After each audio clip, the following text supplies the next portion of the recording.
So what can 1.26 million rand get you? Of course, something associated with Mercedes-Benz E, and that always reminds you of exclusive, elegance and executive. This is the Mercedes-Benz CLE 300, and if this is your first time watching, my name is Fakier and welcome to my channel. So as I mentioned with regard to the pricing, you are going to pay around 1.26 million rand. I did however see, if you look at the Mercedes-Benz website, you're going to see that the configurations are actually starting around 1.4 million rand.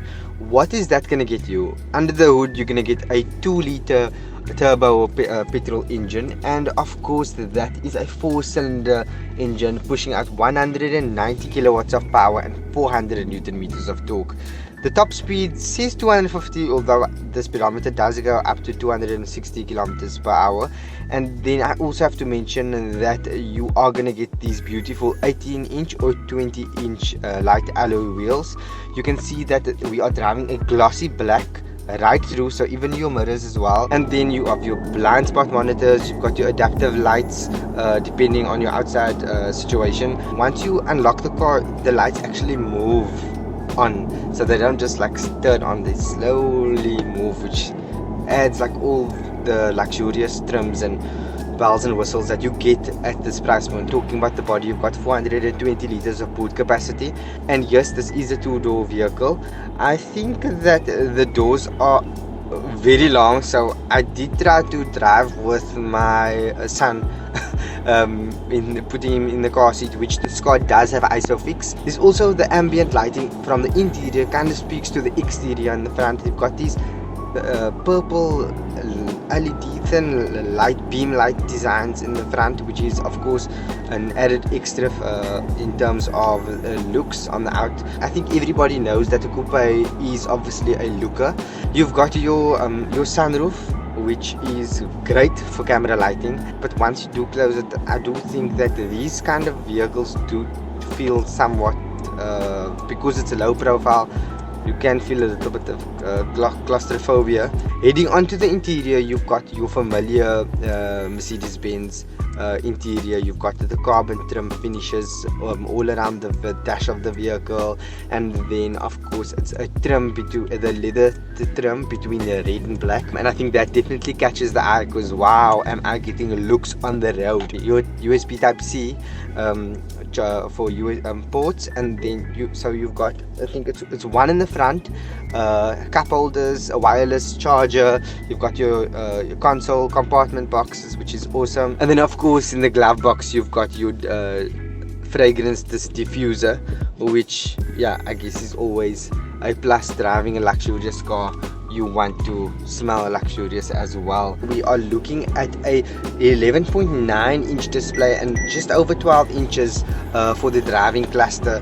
Of course, Apple CarPlay, wireless Android Auto. The amount of cameras in the vehicle is absolutely stunning. Something I really like is once you stop at and of course we live in South Africa, so it adds a lot of safety for your driving experience. When you get to a traffic light, I never said robots, take note.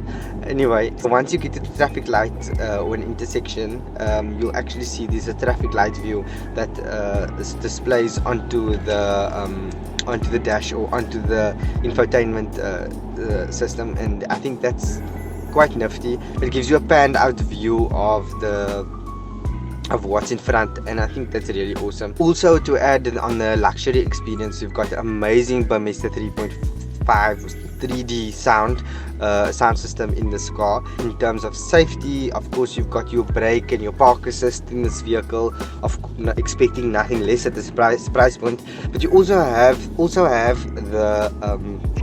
the windscreen display, so that's quite awesome. You've got 4 airbags in the front. I've got the steering wheel one for the driver, and of course your front airbag, as well as the dual airbags on the passenger side. I've also received warnings on the tire in terms of if you lose any tire pressure or anything like that.